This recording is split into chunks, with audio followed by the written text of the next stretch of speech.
I really didn't get tired of the job at all until the layoffs started coming really hard and heavy. We were starting to have layoffs like every 6 to 9 months.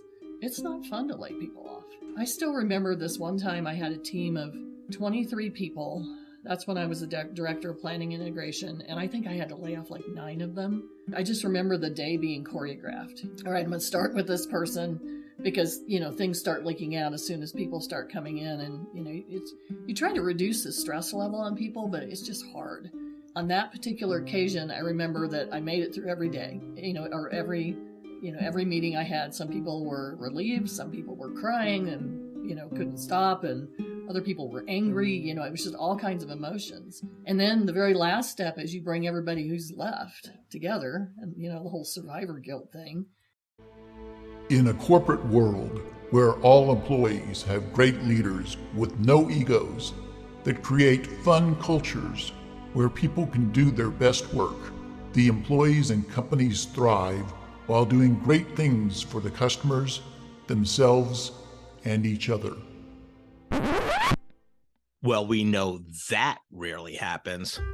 I'm Jeff Palacio. I have been a leader for over 40 years for every t-shirt size company, from small 16 employees to extra large over 1 million.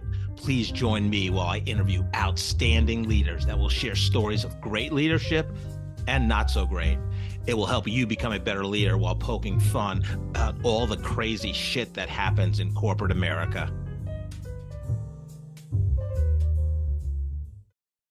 Hi, I'm Joe Deshawn, and welcome to the Corporate Couch with Jeff Palacio.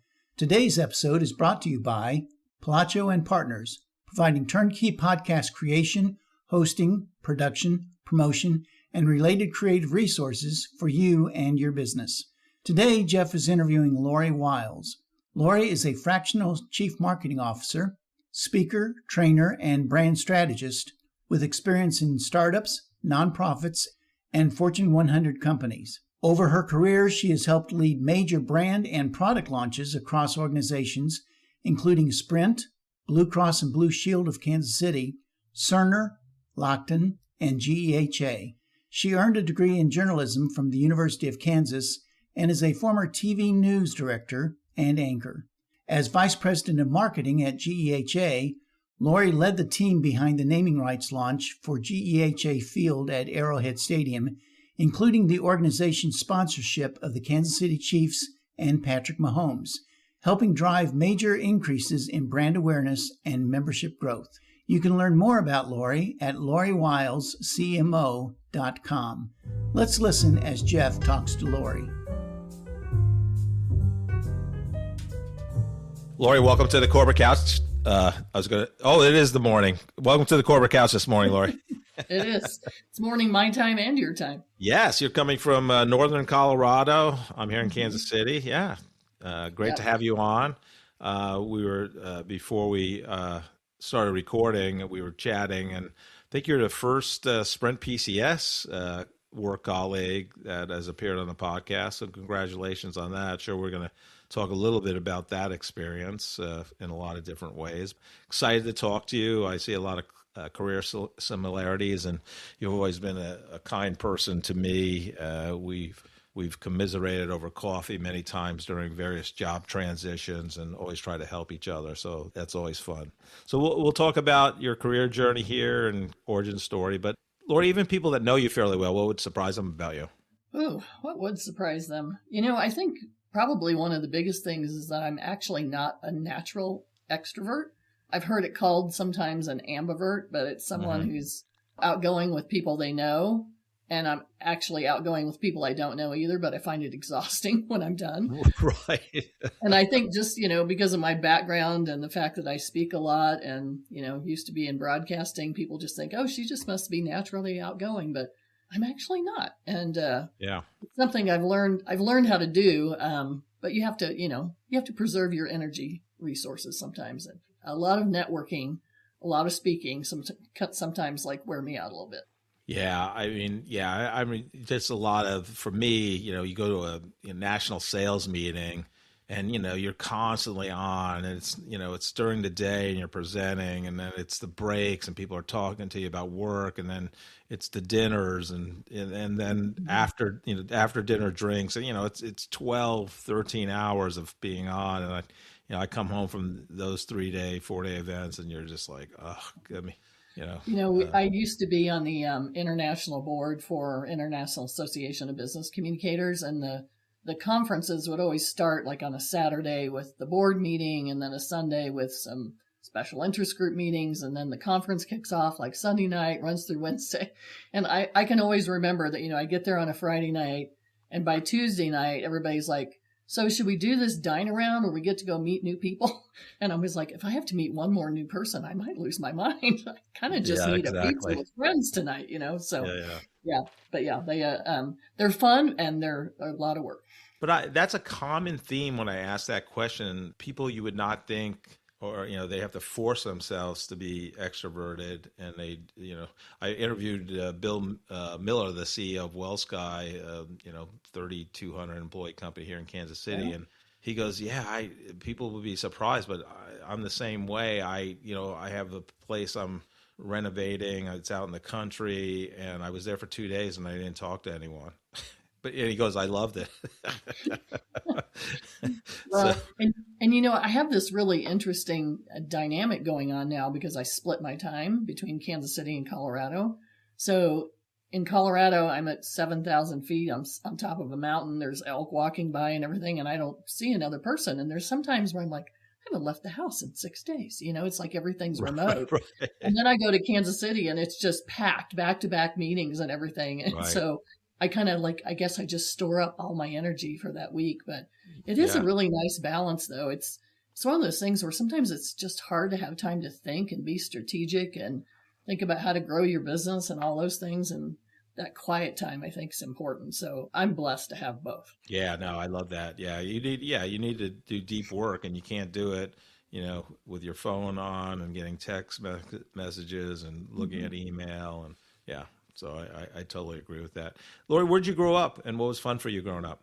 Well, for the longest time, I guess until a couple of years ago, I had never left the state of Kansas. Born in Salina, lived in liberal Junction City, and then when I was 5, moved to Topeka. So spent most of my life growing up there, went to a couple of different school districts. My mom ended up getting into real estate, so she built a house. I shouldn't say she and my father both built a house out in Shawnee Heights. And it's funny that some of the people I run into that grew up in Topeka, and if you go to Topeka now, it's actually not a bad place to be. But when I grew up, there was like Pizza Huts and bowling alleys. There were not a lot of things to do. Right.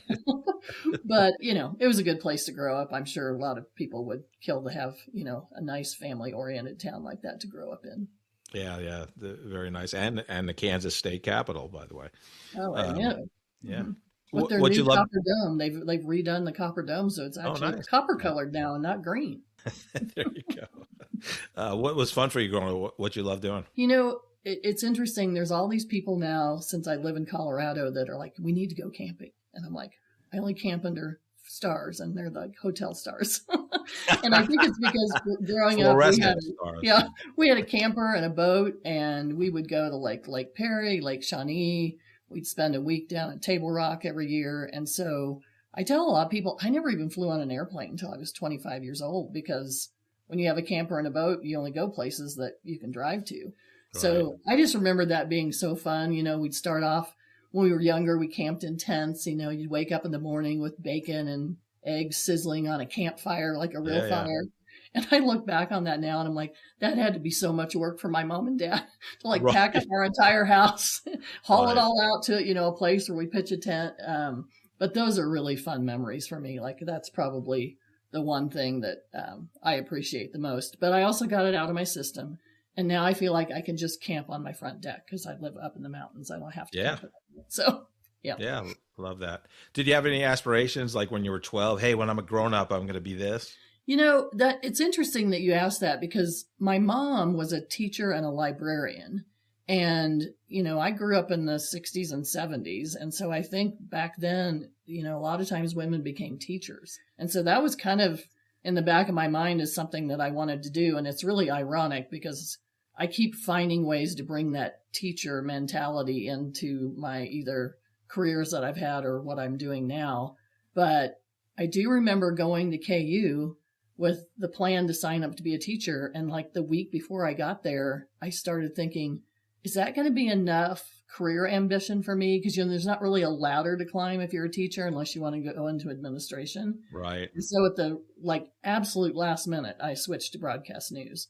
I think part of it too was just that was kind of when women were starting to understand that there were a lot more career opportunities for them. You didn't have to be a teacher and a nurse and all of these different things. And my mom definitely had a lot of ambition, and I inherited some of that, I think. And so I'm glad I made the decision that I made, but I also still feel like I have that desire to teach in me. Who knows? Maybe I'll even do an adjunct professor position at some point in my career. Sure. I love that. And why broadcast news / journalism? What was the appeal there? Or was it just the line was the shortest to sign up for it? Or what? That's really interesting. I wonder if I can even remember why some of that appealed to me. I think part of it was writing. I enjoyed writing. I enjoyed English. I enjoyed the journalism side of that business, I think. But I think also I was just a typical young person, and it sounded exciting to be a broadcaster, And back then they had a saying that you either have a face for radio or a face for TV. Right. And so I had to pick between those. But ironically, the thing that was the most important to me is that I was obsessed with sports. I grew up with a dad where we'd sit there on Sundays and watch NFL games all day, and I really wanted to be a sports broadcaster, and that was tough back then. That was when women were not allowed in the locker rooms. Yeah. But I did put a lot of focus. They didn't have a specific sports broadcasting degree, but you could go either way when you did it. So I think part of it was just the excitement of what that career might mean, and then also using my strengths as a writer in journalism. I think that's probably what appealed to me the most. Yeah, and like Phyllis George was a kind of woman pioneer in the kind of sports broadcasting. She was on the NFL, CBS.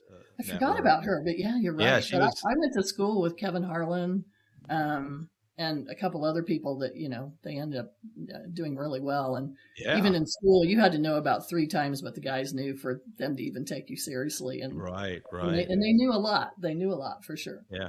So you walked down the hill, graduated at KU in May of whatever year. What was your first job out of KU, and how'd you get it?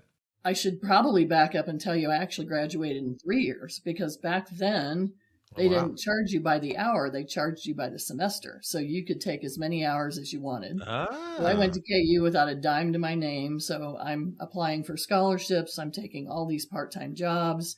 I remember my first year, I think I worked at JCPenney. I worked in the Office of Affirmative Action. It was some kind of a work study program that they had. And I think I ended up working for one of my professors a little bit. But I think, for me, I just didn't want to have a lot of debt when I came out. So my last semester, I took 27 hours to graduate. Wow. And it was also the only semester that I ever got all A's. And I think it was just because I had to be super laser focused. I regret that a little bit now because I think I missed out on some of the fun of college. But I ended up walking down the hill the semester before I graduated. So I walked with all these strangers because my class was actually graduating the next year. But yeah, I felt like I had some fun jobs even in college that started to prepare me for the real world. But my first job when I graduated was actually as a 10 o'clock news anchor and reporter for KSNG in Garden City. I had interned at KSNT in Topeka the year before. I went out there, and very quickly after I got there, the news director left. And so I was promoted to news director, and then I was doing the 6 and the 10 news, which meant I was working from like 9 a.m. to, 11 p.m. or midnight each day. It was a lot of work, but it was fun. I mean, it was a natural transition because I had just worked super hard in school, to try to get through that.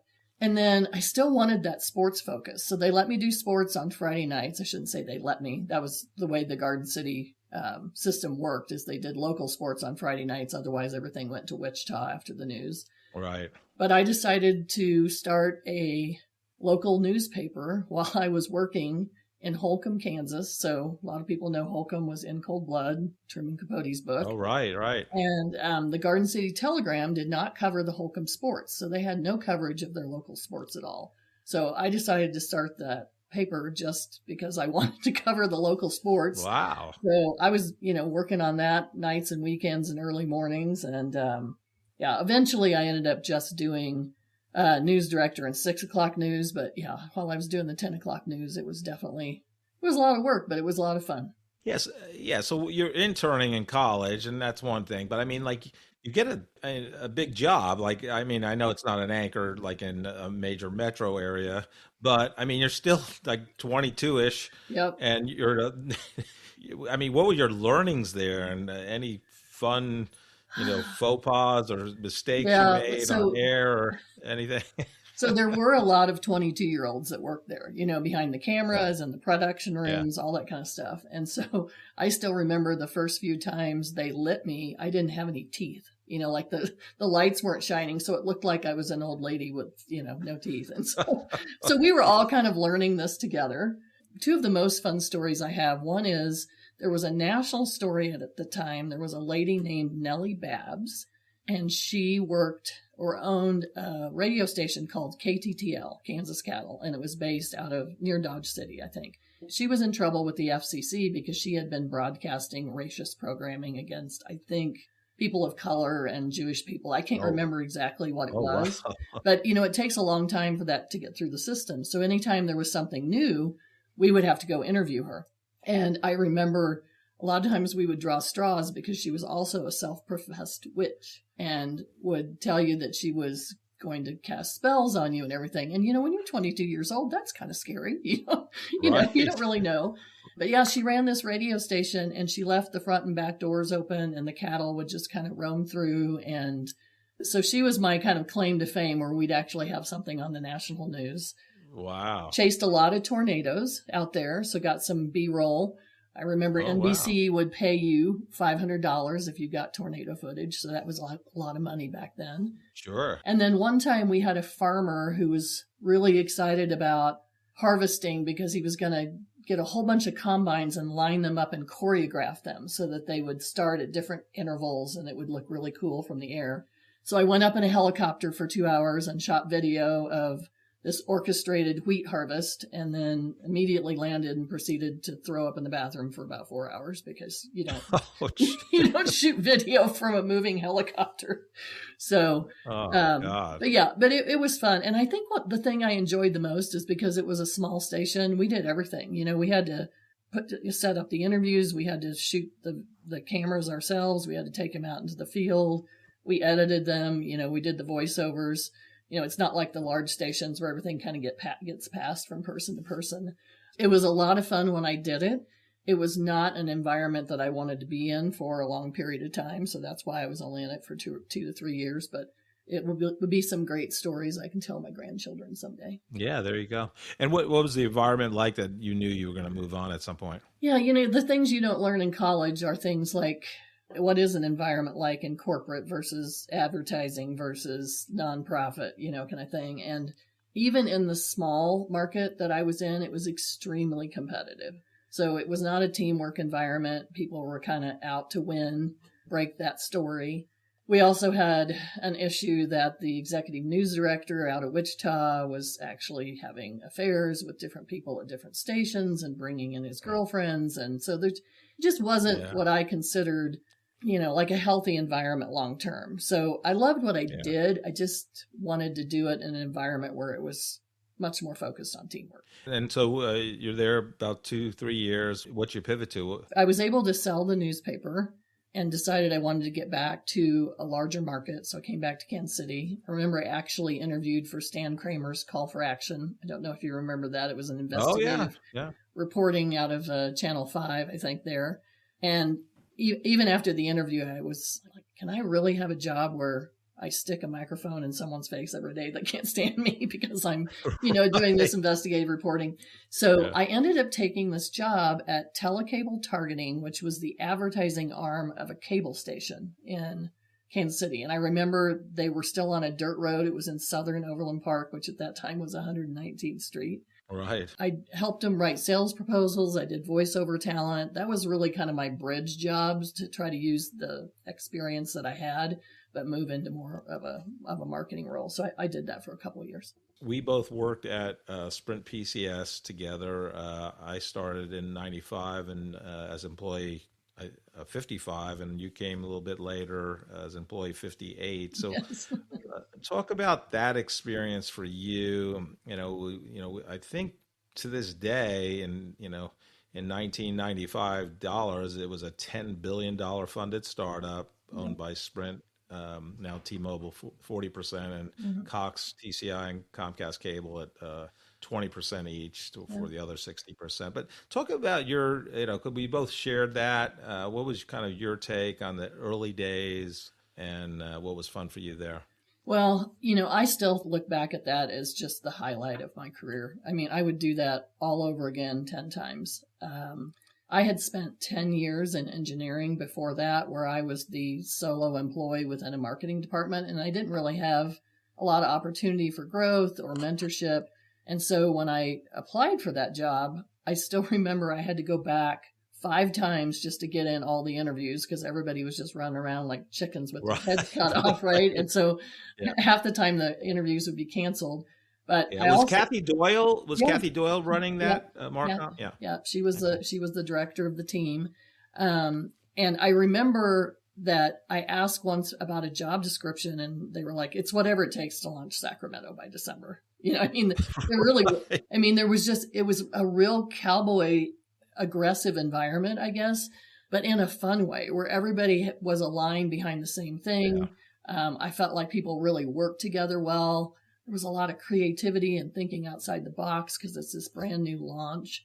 At the time, I was able to work with a lot of people I knew in internal comm. I met you in that environment too. And I like to tell everybody that first year I felt like I ate breakfast, lunch, and dinner at the Grand Street Café because we were there really long hours, and it was a good restaurant. I can't eat there anymore now. I just had too much. Right. But yeah. Right. So, but I loved it. I don't know how you felt about it, but I just thought it was so much fun. I echo your sentiments. It was, I've talked about it recently in a couple of different events that we just had a singular focus. I mean, I remember in January of 96 that Greg Tolander was the first CIO for PCS, and we only had one full-time IT person, which was like a group manager, wasn't even a director, Ty Shriver, I believe. And here comes Greg. He has this meeting in January. We have nothing, 0 systems. I represented marketing from the business side. Somebody represented sales, somebody, network, somebody billing, somebody accounts receivable, whatever. There's 20 business people in there. Mm-hmm. And it's Greg Toller. It's January. And we're launching in, at that time, about 10 months. I think they postponed it one more month to December of 96. Yeah. We have nothing, like no billing, nothing. Oh my gosh. And we launched 4 markets December of that year. I mean, it was just incredible, the speed. And I was telling somebody actually this morning about, you work late at night. Like I had 0 people. I grew my team to 25. Mm-hmm. I helped other people like Kathy Doyle, Maureen Link, and Phil Bowman interview their people. Okay. So I interviewed so many people, but I didn't, I'd be on my cordless phone interviewing somebody from New York to come over for the PCS, kind of basically recruiting them. And I didn't think it was work because I liked doing it. We're building something. It was fun. And I had the opportunity to work at Sprint long distance prior, and that was a fast-paced environment. I mean, but there was nothing ever like the pace of Sprint PCS in the first, 2 years, 3 years. It was beyond. Like I used to go to companies and they said, "Oh yeah, we're fast-paced here." I mean, it's. And I'd be kind of fake yawning because I'm like, yeah, this is really not that fast, honestly. But whatever. I mean, whatever you think. I mean, it's all relative, right? Right. Well, and I remember you made a good comment because I don't remember ever disliking having to work that hard. Now, granted, it was good timing for me. I didn't have children yet, so I didn't have other responsibilities where I really had to be home and that kind of thing where I felt like I was making sacrifices. But those were the early days, but as that position grew, I think the ability to always have kind of the best of the best opportunities. We did a lot of really great research. We had a lot of brand tracking things. We hired anthropologists to help understand the importance of a cell phone to an individual. And so, it was one of those things I often wanted to get my MBA, but I didn't try during that time frame just because we were all working so hard. But I almost feel like I got my MBA just working as. Yeah, I remember being in a meeting with the chief marketing officer, Al Kurtz, the head of network, chief network officer, all these people, and then we were debating the color of the box, red or blue. Yeah. I was in that meeting, and that was before it turned yellow. Yeah, right. And you'll appreciate this being a marketing person. That's like, and that's the thing. Like everybody has an opinion about marketing because they're a consumer of it, right? Like, oh yeah, so they know. But I used to, I know Al had this opinion, the chief network, what color, and I'm like, yeah, this is going to be so interesting. Yeah, we did hit a point, and I remember very specifically we had this full page ad in USA Today, and I was getting feedback from the marketing operations team. So there was kind of the Marcom team and the marketing operations and sales teams, and they were like, the font needs to be bigger. I want this to be purple. I want they had all these what I would say creative opinions. And that was when we really started putting together creative briefs where we would get sign off from people ahead of those and say, okay, here's who we're targeting. Here's what the message is. If you approve this and the actual creative aligns with it, that's as far as the feedback goes at the end because you got too many cooks in the kitchen, right? Yeah. And so I still remember people were like, well, I don't like that color. I'm like, well, why do you not like that color? Well, I don't know. I like this color. Why? You just had to keep asking questions. Yeah. And it just took forever to get anything done. So the creative briefs, they saved my life for sure. Yeah. I remember when that creative brief form came out. That's interesting.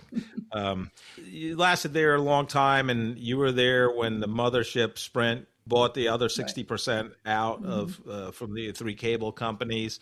You steadily progressed, right? You had great jobs, director of planning integration, business, marketing. You were kind of involved in the Sprint Nextel merger. But at some point, did it become? I left. I got involved in the first RIF, reduction in force. So I left involuntarily.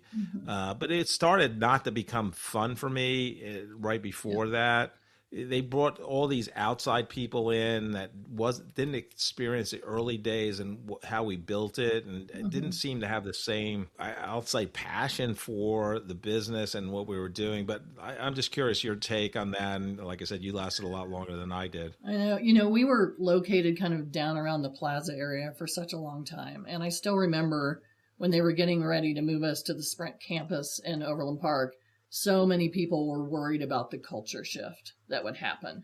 I personally was kind of excited about it because I lived out south, so I was looking forward to 15 or 20-minute drive instead of 45 minutes. Yeah. But I actually think that is kind of when things started to change and things began to feel more corporate. For me, I still didn't mind it. I missed the old days, but I realized as we got bigger that we had to have that structure. We couldn't continue to just fly by the seat of our pants constantly. And I really didn't get tired of the job at all, Jeff, until the layoffs started coming really hard and heavy. So I think in year 11 of me being there, which would have been several years after you left, we were starting to have layoffs like every 6 to 9 months. It's not fun to lay people off. No. I still remember this one time I had a team of 23 people. That's when I was the director of planning and integration. And I think I had to lay off like 9 of them. Oh. And I just remember the day being choreographed, where, all right, I'm going to start with this person because, things start leaking out as soon as people start coming in. And, you try to reduce the stress level on people, but it's just hard. On that particular occasion, I remember that I made it through every day, or every meeting I had. Some people were relieved. Some people were crying and, couldn't stop. And other people were angry. It was just all kinds of emotions. And then the very last step is you bring everybody who's left together and, the whole survivor guilt thing. And, they're crying because they survived and they feel bad for the people that left. Yeah, exactly. But I still remember that I went in to tell them what had happened. And I had been so strong all day because, you try not to have these personal relationships with your teams, but you do, that's just the kind of person I am, I guess. And I remember I just started to lose it. And Jill Cole was on my team, and she said, Lori, you just go home. I'll tell everybody. And that was probably one of the hardest days I ever had. But those were early layoffs. And then the very last layoff that I went through, I remember I was working for Mike Goff, and I had to let go of 3 people on my team. One of them was going to be someone whose husband had just gotten let go 6 months earlier. So again, you've got that guilt going on. And I couldn't figure out who the third person was because, I kept saying, we can't continue to do everything we're going to do if we lose these people. But every time they still kind of had that expectation and people just worked harder. And I remember I was sitting in my basement at home, and my boyfriend at the time, who's now my husband, I just said, what would you think if I put my name down as the third one on the list? And, and I'd gotten to the point where I was pretty comfortable. I wasn't going to get laid off because I'd made it through so many. But I was just tired. It's just that it just wears on you to go through that and to try to do more with less. And the irony of that story is he goes, well, if that's what you want to do, I'm surprised you love that job. And I said, I do. I just don't know if I love it anymore. And I said, this is like the worst day of my life. And he goes, how about if I make it the best day? Would you like to get married? So that's how he proposed to me. Yeah. Wow. On that same day. Love that. So I remember I sent my, You said, I'll think about it, or did you say yes? I did say yes, actually. Okay. But there was nothing official, no romantic, didn't get down on the knees, didn't have the ring yet or whatever, but yeah. Yeah. So I sent the email to Mike Goff before midnight. I think that was the deadline. I just remember him replying with, oh my gosh, or something, because if I left, he wasn't going to be able to replace me. So it was, I probably felt worse about that because he was losing a direct report into him that was going to make his life a lot tougher. It's amazing that you did that for your team. So it looked like after that, you hung out your own shingle for a while and was trying to figure, because you obviously didn't have a plan of what to do next. I had no plan, no. Well, and I think, the thing that was interesting about that is I was so immersed in my job, I really didn't pay attention to the fact that was like one of the worst economy times we'd had. There was like a ton of unemployment at the time, but I'm like, I have a year package. I've been here long enough. I've got plenty of time to find something. And so that all happened in March. I think my last day was the end of March. I decided to stay home through the summer. My daughter was like 11 or 12 and it's kind of still needed a nanny, didn't really need a nanny. Right. So I had fun. I joined a 9-hole golf league and played really early in the morning before she woke up. There you go. Did a lot of things like that. And I remember that the outplacement firm kept saying, are you ready to come in? I'm like, nope, I need this break. I think they were kind of like, you don't realize how long it's going to take you to find a new role. So I did start looking. I realized it was going to take longer. So Kelly Carnago had actually started a new firm, or she was in a new firm for e-recycling core, recycling cell phones. So I started doing some side work for her, and I thought, well, maybe I'll just extend this by making sure I have enough time to find the right position. Yeah. So then ironically, what I ended up finding was the NAIA, National Association of Intercollegiate Athletics. I kind of call it the faith-based side of the NCAA. And it was fun. I was going back into a sports environment again, which was an original love of mine. Yes, going from Sprint to nonprofit was a really big adjustment, for sure. Budget-wise. I remember Kelly, Dave Edmondson, the former CEO of Radio Shack, who basically got fired for lying on his resume or falsifying his resume, but he was the CEO of Radio Shack. And actually, I was presenting at a national database marketing conference in Florida, and this was in the early days of PCS before we launched, and I was, talking about some of the leading edge things I was doing. At that time, Dave was I don't even think he was the CMO. I think he was the VP of marketing for Radio Shack. He was in the audience. He came up to me and we established a relationship, and we actually used Radio Shack data for early targeting for the B2B customers. That was just phenomenal. Okay. I mean, it was really leading edge. But I kind of, we went down to Fort Worth a couple of times. Dave would be in the meetings and all that, and he became the CEO. And then when he got fired, it was like, Wall Street, headline story that, he falsified. And then it's just, brings back memories for sure. What was the biggest aha? You have all this budget money at Sprint, and you go to NAIA, it's small, communal probably. What was like, oh my, holy shit, I didn't know this. Yeah. Well, interestingly, I think the thing that actually irritated me a little bit more is a lot of times, I would be talking to someone and they're like, "Oh, I can go shoot that video." And I'm like, "Well, that's okay. I'm here and we have a team. We'll go shoot it." And everybody be like, "Well, this isn't Sprint." I think they had this preconceived notion that I was going to come in and want all these highfalutin things. I'm like, no, I've worked with really small budgets before. I know how to do this. I used to shoot video at KSNG TV 11. Yeah, exactly.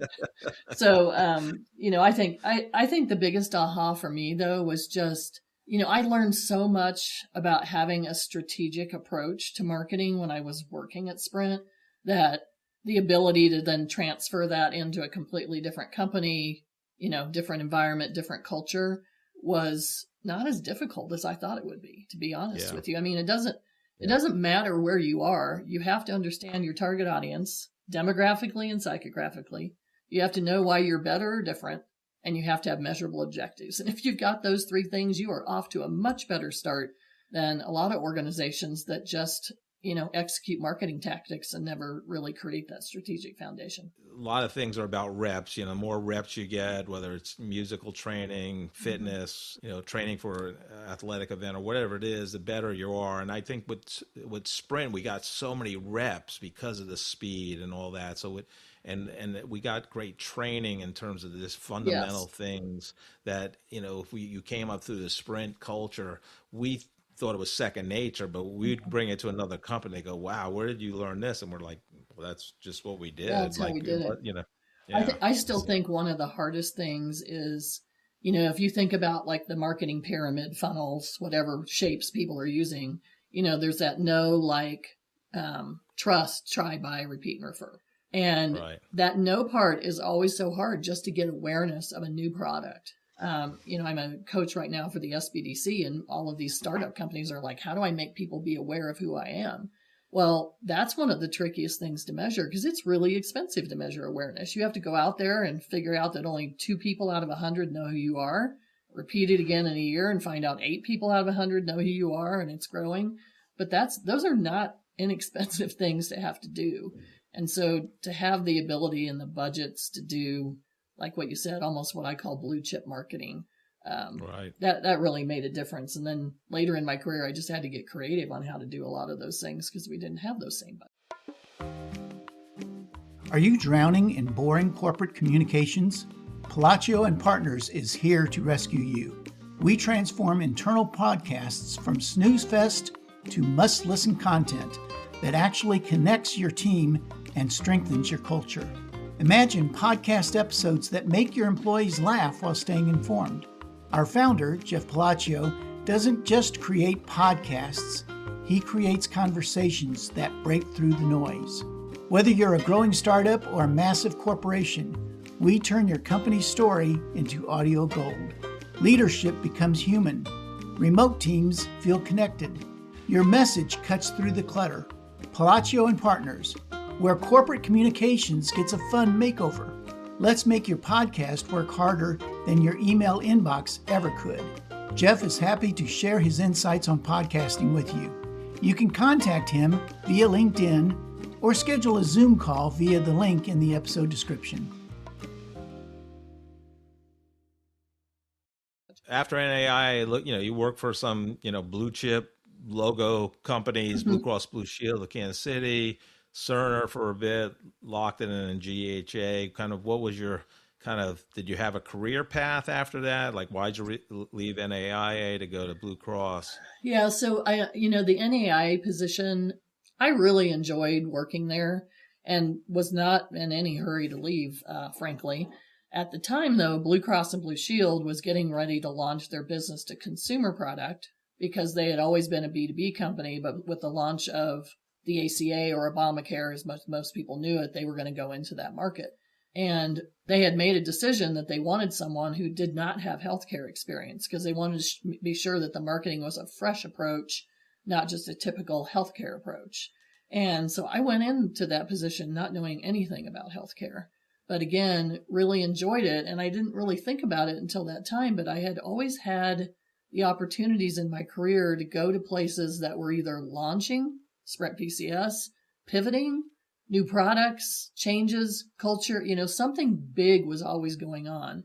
And so I don't know that I realized it at the time, but that was a little bit of an adrenaline rush for me. And so when those things started to wear out, sometimes I started to wear out in terms of my excitement or interest in my position. So super excited to join Blue Cross and Blue Shield.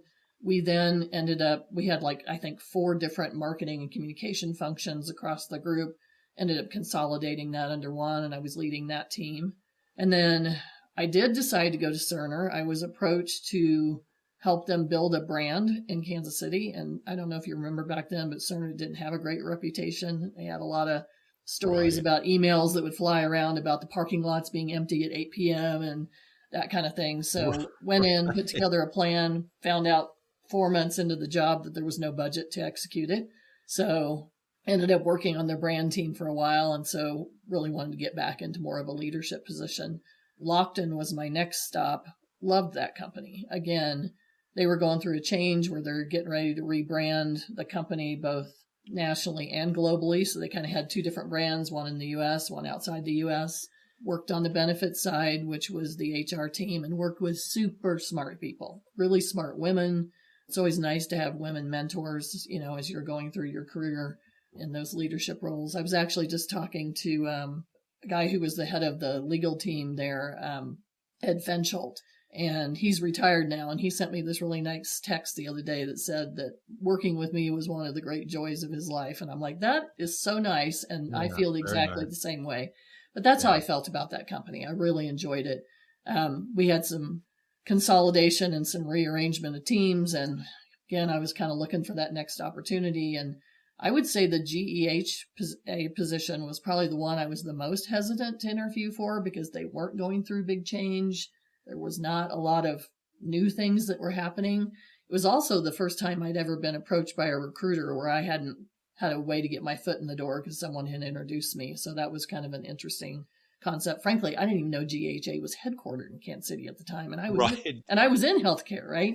But I remember I went in and I was interviewing with the executive team. And one of the questions I ask is, a lot of people don't know who you are because you only work in the federal space.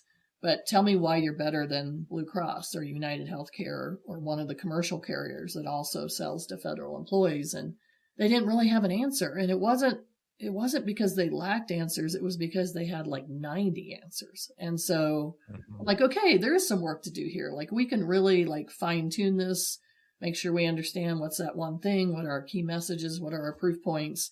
I spent a year really working on building that and also working on getting GEHA's name on Arrowhead Stadium, which is a big deal and a strategic thing that's kind of its own story.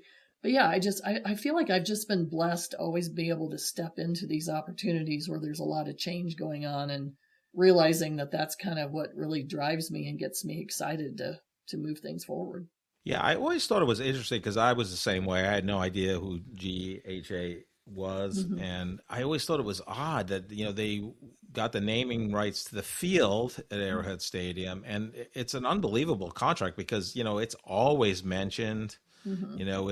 It's on the top of the penthouse, GH Field when they're doing the blimp thing. I mean, but the announcers always mention, Arrowhead, GH Field at Arrowhead Stadium. I mean, so it's a great. They didn't always mention it. Trust me, we had to get on them a lot. So, yeah, but yeah, I'm sure. Mm-hmm. Talk about that culture there at GHA because I Darren, the former CEO, mm-hmm. Darren. And I'm blanking on his last name. Yeah. I met with him, had breakfast with him a couple times after he left. I really thought he was a really servant leader, mm-hmm. Set the direction. He seemed to have changed. He once told me that they never had an all-employee meeting till he came aboard and became the CEO. But talk about the culture in the beginning versus when you left, and what were the big changes, and did that lead to your leaving there? Yeah. So I would definitely say that it was a very servant leader culture. It was maybe a little bit of a backwards culture in the fact that there were so many people that had worked there for 25 years, and it had not been maybe a super hard job for them. And we were getting more aggressive. I would say that Darren and Eileen, who was actually a head of the HR team there, I mean, they really pushed that servant leadership. And so it was just such a pleasant and lovely place to work. It's like everybody was nice to each other. Everybody worked together. Everyone supported each other.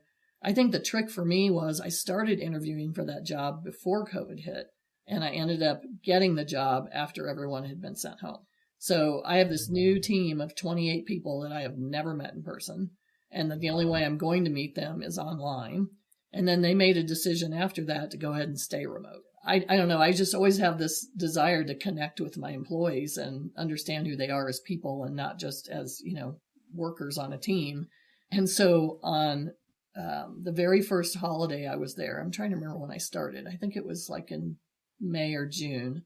I actually drove to every single person's house and left a gift on their porch and waved at them just so I could say hi, because we still weren't, allowed to connect or anything. And I still remember the very first time we finally did connect. It was probably about 18 months later. I think we all went to Chicken and Pickle so we could be outside and, still socially distanced and all that kind of stuff. And it was just so great to see everybody in person. I would say that I felt really comfortable with that maybe being my final career stop. It felt like a place that was a good fit for me, and we had lots of opportunities to continue to improve. We did have some turnover that resulted in a lot of management changes, and the culture changed dramatically. Yeah. It wasn't my kind of thing. And ironically, there were actually several people at that time that either left voluntarily or involuntarily for the same reasons. That's really the step that got me to the point where I'm like, okay, I've been through 2 companies now that had 2 reorgs. Neither one ended up in a good place, which is hard. You go to work for people that you really like, and then you end up working for people that maybe is not a great fit for either one of you.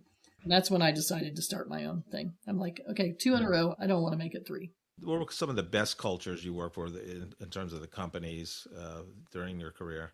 I would definitely say that those early days at Sprint PCS were my favorite. I thought the people were super smart, thought outside of the box, but everybody was there to support each other. Like, it didn't matter what it was. I remember the first day I started, they had bought some paid advertising thing to explain what PCS stood for, Personal Communication Services. And they're like, this is due in a week. Can you rewrite this? Because this is written terribly.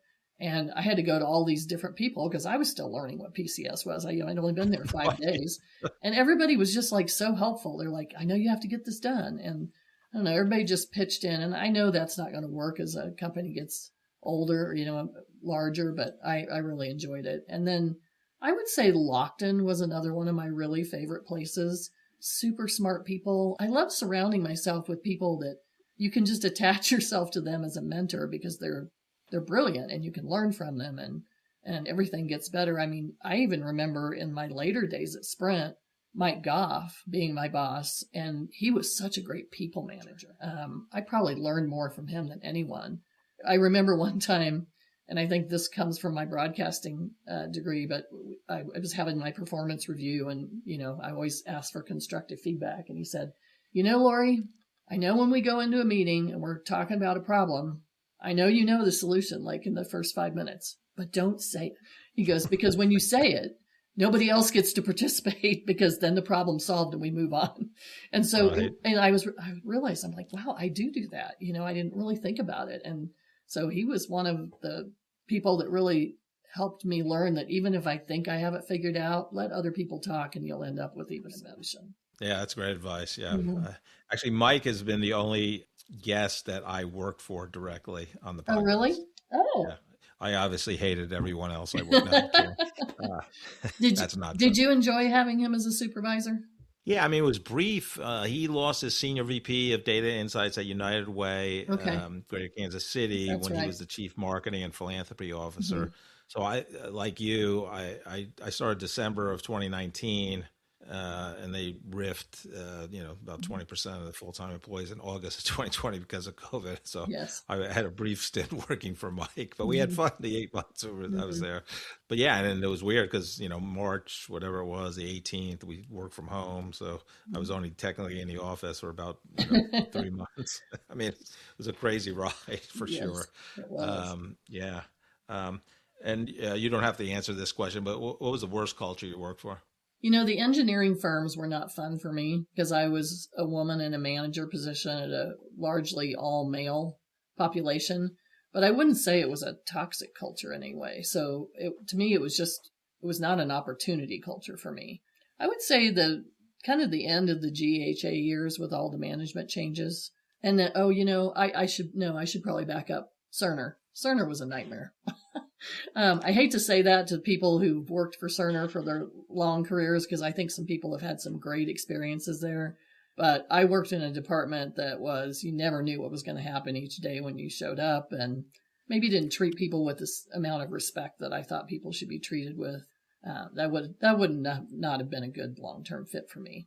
I think if you can find yourself working under a good manager at Cerner, that was probably a great job, but I didn't have that opportunity. I remember having coffee with you after you exited Cerner, and I remember it wasn't a great experience for you. But and as like you said, I mean, people leave, managers, not usually companies. So, Correct. if you could love the company, but if your life is miserable because your manager's, just a micromanager, or you just don't hit it off, or they're, have a big ego and don't care about people, it's not going to be fun for most people. So, well, and ironically, that was also probably the place I felt the least secure, because I didn't really know what my role was. When I got there, it was brand new, and then they didn't have budget. So what are we going to do with Lori? And I mean, I wasn't worried about getting let go. Ironically, I was worried about not having purpose there.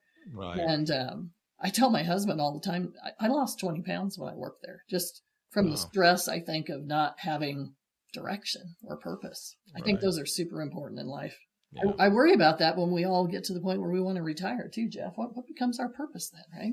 Right. That's why I'm not retiring, Lori. That's why I'm not retiring either.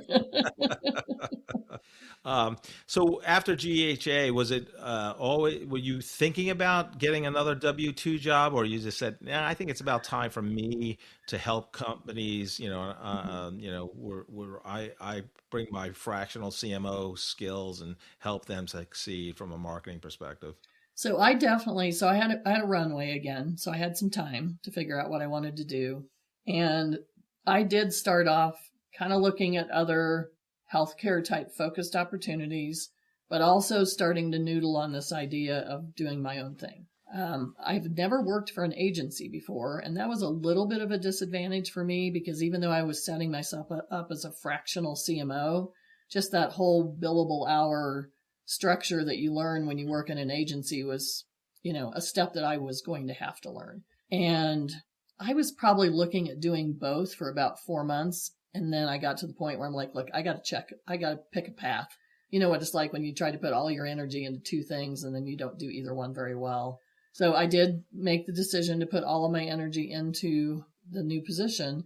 And part of it, I think, was like when I was at Sprint, I was involved in the 1 Million Cups effort. We did some things with the Ewan Kauffman Foundation. So I'd always kind of loved that whole startup environment. And I had obviously at this point figured out that I liked working with people going through change, right? But what I figured out super quick is that all my connections were in corporate America. They weren't in small business, which is who my new target audience was. So once I made the decision, it took me 4 months to get my first client. And so I really had to have some faith or a leap of faith that this was going to work out. And it was gradual. I got one client, then I got 2. 6 months later, I got 3. I feel like 4 clients or 5 clients is a full load for me now. And now I struggle with just the fluctuation of clients. And if I go over 4 or 5, I feel like I need to hire someone. If I go under, I feel like I have to do more marketing. So it's been interesting learning how to be an entrepreneur.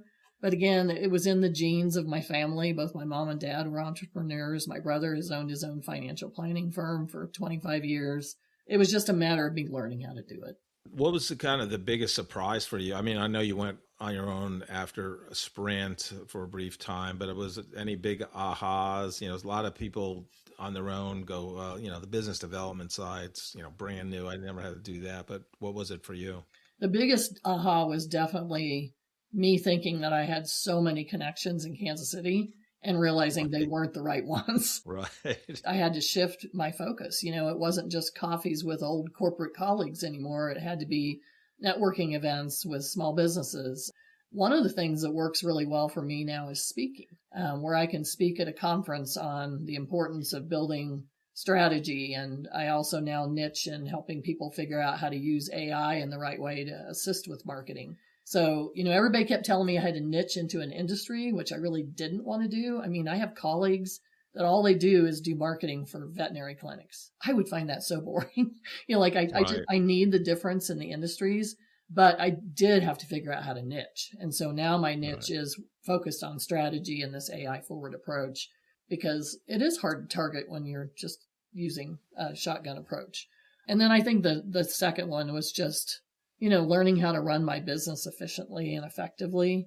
I have now since joined a group of small business networkers, which has helped me a lot, because all of the things I was developing from scratch, like here's an interview script for when I interview their clients when I first come on board. Well, this small business group already has a lot of those tools and everything done, so it saved me a lot of time, but was completely in alignment with my focus on doing strategy first, human forward, AI assisted kind of thing.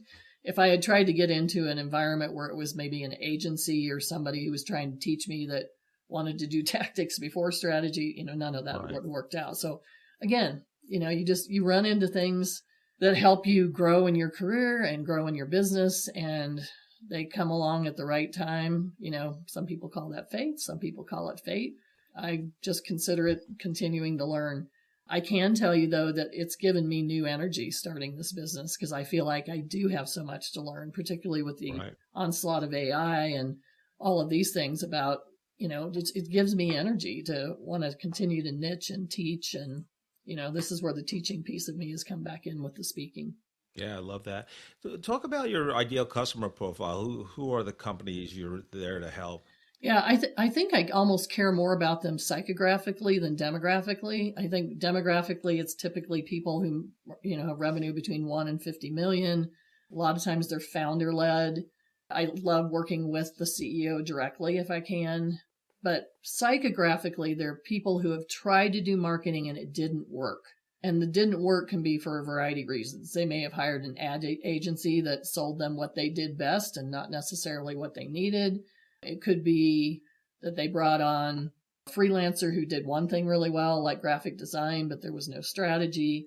And so what I have found works the best is that if you can give them this strong foundation, I like to use the analogy of if you're building a house, you wouldn't hang pictures on the wall before you poured the foundation of your basement, right? And a lot of these small businesses, that's exactly what they're doing. They're putting up social media posts, and those are all the pictures that they're hanging.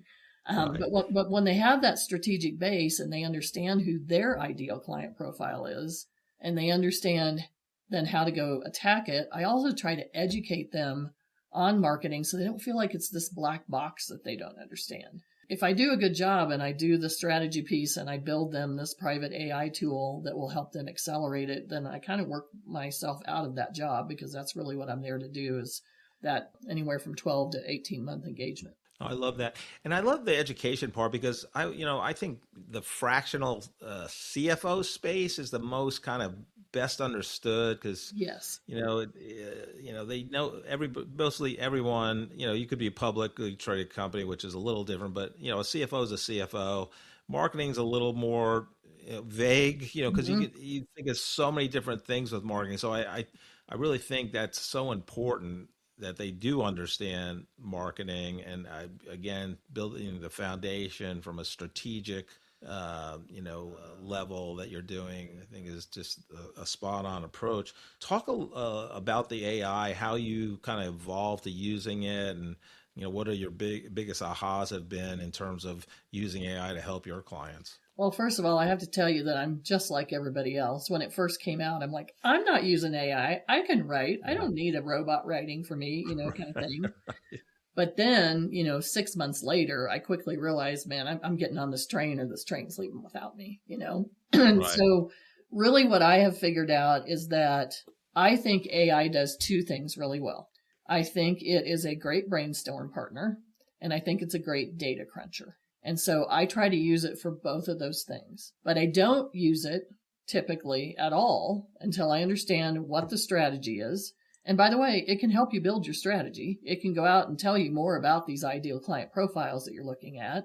It can digest all these client interviews that I do and bring me common themes that, would take me maybe 4 hours to do, and it does it in 5 minutes. So it helps me in the process. But for me, I think the most important thing that people are misunderstanding about AI right now is that it has to be human-led. So as an example, and you're actually the one that got me started on this, Jeff, believe it or not, is if you need AI to do something for you and you haven't given it a human brain of thinking, if it's an LLM, it's going to go out there and it's going to find the average answer that's on the internet.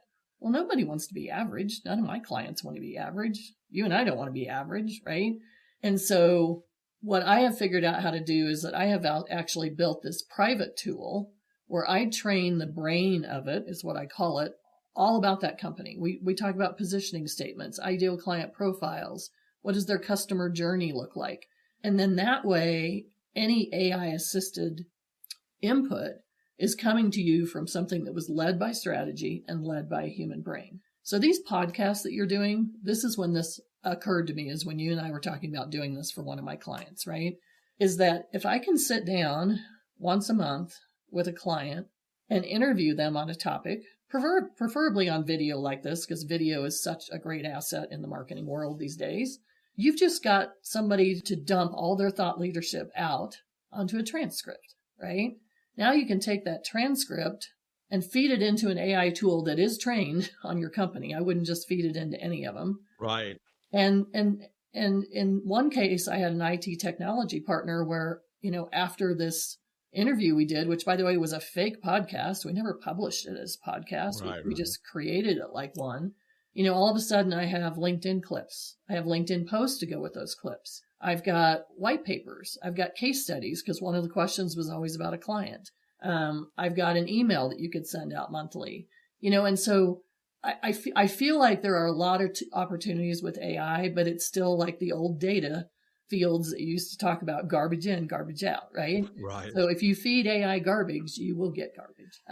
So I'm super passionate about this. And, every 3 months, AI has changed so much that it's almost impossible to keep up with it too. Yeah. So to be a resource for your clients on helping them understand, the best ways to try to use it, I think could be a really good niche for people going down the road. Yeah. Well, and I think you're right. It's that human-led AI, and the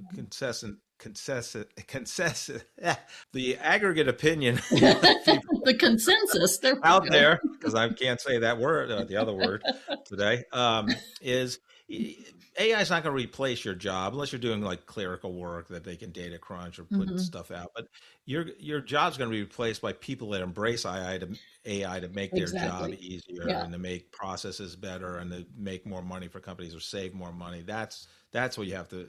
So that's why you have to just learn it. And we've talked about this. Just because something you put in AI 3 months ago, you weren't happy with the result. You thought it sucked. Try it again. Now 3 months later, and it's a lot better because it's always learning. It's always morphing. Well, it was just like 6 months ago, AI couldn't design to save its life. I mean, even Canva has a built-in AI tool that I think is junky. It just doesn't work. Well, today that's not really the case anymore. I mean, a lot of the design, it was so obvious it was AI, and it's not that obvious anymore, which, there's all kinds of ethics things that we can talk about when it relates to AI as well. I don't even know if I want to go in that rabbit hole, but it's going to get tricky. But I think you're right. You need to learn how to embrace AI and manage it if you don't want to lose your job, because the people who don't know how to manage and use AI going forward will probably be the ones who do lose their jobs. Yeah. And you have to be, like you said, it's a whole ethical issue. And, I've seen Instagram posts where I can't believe it's AI generated, blah, blah, blah. I'm like, this looks so real. I mean, it's the bunny rabbits on the trampolines, So. Right. Yep. Exactly. Laura, I love having two groups of people. One's that recent college graduate, which we're recording here in May of 2026. So a lot of students have finished their 4-year degree, or even high school students that want to not continue on in college and are going into their first professional job. What advice do you have for them as they begin that job search and begin their professional journey? Find yourself a really good mentor. That mentor could be somebody that you work for, or it could be someone that just helps you along the way. I didn't have those mentors. I think I mentioned those first 10 years when I was in engineering. And I kind of feel like those were 10 wasted years of my career. Not that I'm not happy where I landed. I mean, I've had fabulous opportunities, and maybe I learned something from that experience, right? But if you're going to go out and you're going to find that job, try to find yourself a manager or somebody there that will be your advocate in rooms that you're not in. I think that's the best advice that I could give anybody. I typically try to mentor 2 people at a time. Usually one is a recent college graduate, and there is maybe somebody who's trying to go through some kind of career transition. But if we all keep paying it forward, right, then those folks are always going to have that. I also know that when I was in college, I don't think that there was as much support to making the transition into the corporate world or the work world. And that was really hard for me. I think schools do a lot better job of that now. So if they have those resources and you have the opportunities to do internships, or I think my daughter was an industrial designer, and so she had these what they called sponsored labs where Black and Veatch would come in and she'd help build them a tool. And so she'd get to work with them and kind of see what that corporate environment was like. I remember I was really worried when she graduated in 2020 and was going to have to go to work online because I was like, oh, if you don't have those water cooler conversations or, have lunch with your colleagues and everything. And Leah is on her second career now. She's 28. And in her second position, she actually found she actually had a really great mentor at her first one too. But she's got one now that is pretty much there for her whenever she needs her. She was her manager for a while. Now she's actually a contract employee. But having somebody to help you guide through that process. I mean, I know you've worked with recent college graduates, or at least wanted to work with more. Would you put a mentorship up there as number one, or would you put? I think that, and that you control a lot more of the job search process than you think you do. And I always, the Socrates, know thyself. The more you know about yourself, I think it helps you, because you obviously have no basis. You never worked for a company before. I mean, maybe you were a waiter at a barista, Applebee's or whatever. But yeah, right. But I mean, I think that, and and you can control preparation. I think maybe I'll speak for myself, but when I was job hopping, because I had 9 involuntary transitions, I always tried to. What answer are they looking for? Not that I wouldn't be my authentic self, but I was trying to play too much to what I thought they wanted versus being more myself, if that makes sense. Yeah. I think if you're authentic and be clear on what you want, it's okay if they don't want you, because maybe that's not the right fit. So yeah, I love the mentorship piece. I love your authentic self piece. I actually just did a keynote for Give to Gain for International Women's Day, and that was the whole topic, is to be your authentic self. Yeah. Because I feel like you're right. I mean, if you're not the right person for somebody, you're still going to feel that failure of, I take it personally, they didn't want me. Right. But in the long run, you're going to be so much happier, right? If you can be your authentic self. The no gets you to a better yes. Yes, it does. And as long as you're okay with that, yeah. The second group is, if you remember that first time you on an org chart, you were responsible for 3 people or 5 people, whatever it was. What advice do you have for those people that begin that type of leadership journey where they're going to be in charge of a group of people?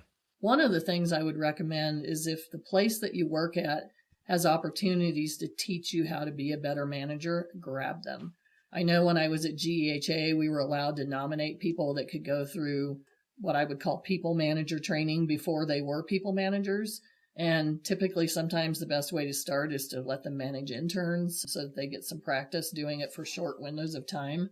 I feel like I made a lot of mistakes early on as a manager because, again, 10 years in engineering with no mentors, I was growing my team from 1 to 4 and they all worked for me.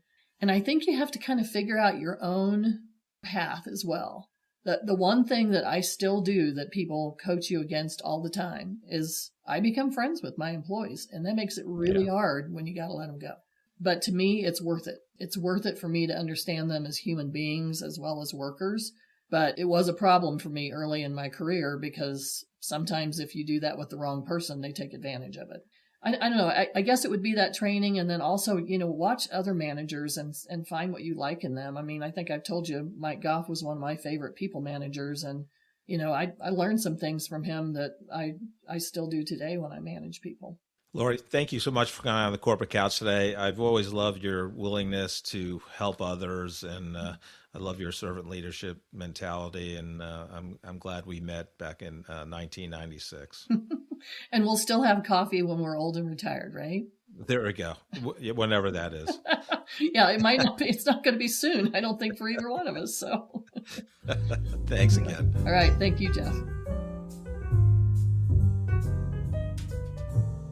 Well, it was a lot of nostalgia with Lori. Obviously, no we go back. I think we would both agree the startup days of Sprint PCS were really rolling out a new technology to the world, wireless technology, and growing a company so quickly. That was so fun. But, I forgot about some things with Lori. And one was, she comes out of college at KU.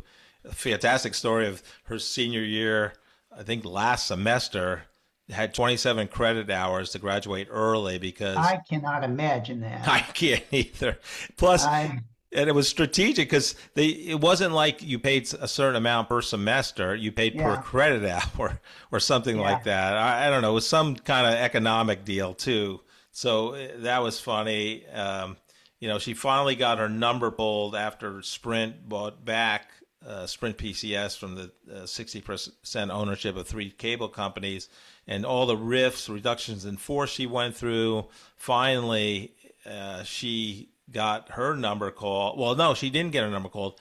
This shows you, and I kind of went through this too, even though I knew I was going to get laid off at Sprint PCS because they told me, but I had to stick around and figure out who on my team was going to get laid off, which is always fun. But she decided she wanted to stop laying off her employees, and she asked her boyfriend at the time, "Hey, I think I'm going to put my name in.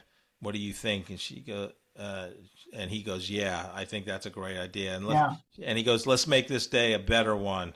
Will you marry me?" And that's her now husband, Derek. Honey, I'm going to fire myself. Oh, that's cool. Will you marry me? Yeah. That was a great story. Yeah, it was just so good. I mean, I think we would agree together that, PCS was just such a learning experience. I remember, we got a customer insight corporation.